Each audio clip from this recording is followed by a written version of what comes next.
আপনি যদি হৃদয়ের প্রশান্তি চান, হৃদয়ের শান্তি চান, তাহলে আল্লাহ সুবহানাহু ওয়া তাআলা যে ওষুধ দিয়েছেন এইটা গ্রহণ করুন।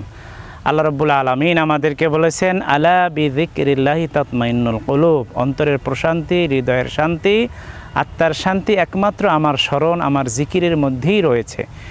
এখন আমরা অনেক সময় মনে করি যে শুধু জিহ্বা দিয়ে যে জিকির করি এইটাই জিকির। না, শুধু জিকির এটা নয়। আপনি জিহ্বা দিয়ে জিকির করতে পারেন, এটাও আল্লাহর জিকির। বিভিন্ন কায়দায় আল্লাহর স্মরণ করা যায়। জিক্রে লিসানি যেটা বলা হয়, এ ব্যাপারে হাদিস শরীফে এসেছে, লা ইয়াজালু লিসানুকা রাতাবাম মিন যিকরিল্লাহ, তোমার জিহ্বা মোবারক যেন সব সময় আল্লাহর জিকির দ্বারা তরুতাজা থাকে, ভিজা থাকে। এবং আমরা কাজের মাধ্যমেও কিন্তু আল্লাহর জিকির করতে পারি, কর্মের মাধ্যমে।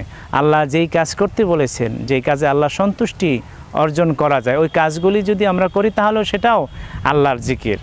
এবং আমরা চিন্তা চেতনার মাধ্যমে, গবেষণার মাধ্যমেও কিন্তু আল্লাহর জিকির করতে পারি। আল্লাহর এই বিশাল আসমান, বিস্তীর্ণ এই জমিন, জানা অজানা কত সৃষ্টি রয়েছে, আমাদের অনেকটা জানাও নাই। এইগুলো নিয়ে যদি আমরা একটু চিন্তা গবেষণা করি, আল্লাহ সুবহানাহু ওয়া তাআলা আমাদেরকে বলেন, আফালা ইয়ানজুরুনা ইলাল ইবিলি কাইফা খুলিকাত, একটু তাকাই দেখো মরুভূমির মধ্যে উট আমি কিভাবে তৈরি করেছি। ওয়াইলাস সামাই কাইফা রুফিআত, একটু তাকাও না এই সুউচ্চ আকাশটা আমি কিভাবে তৈরি করেছি।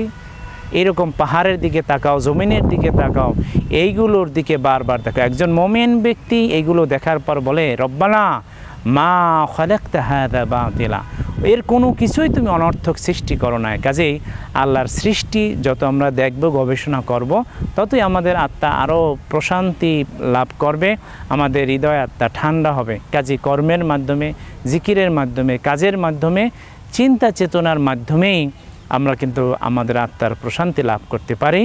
আল্লাহ তাআলা সেই তৌফিক আমাদেরকে দান করুন। আমিন।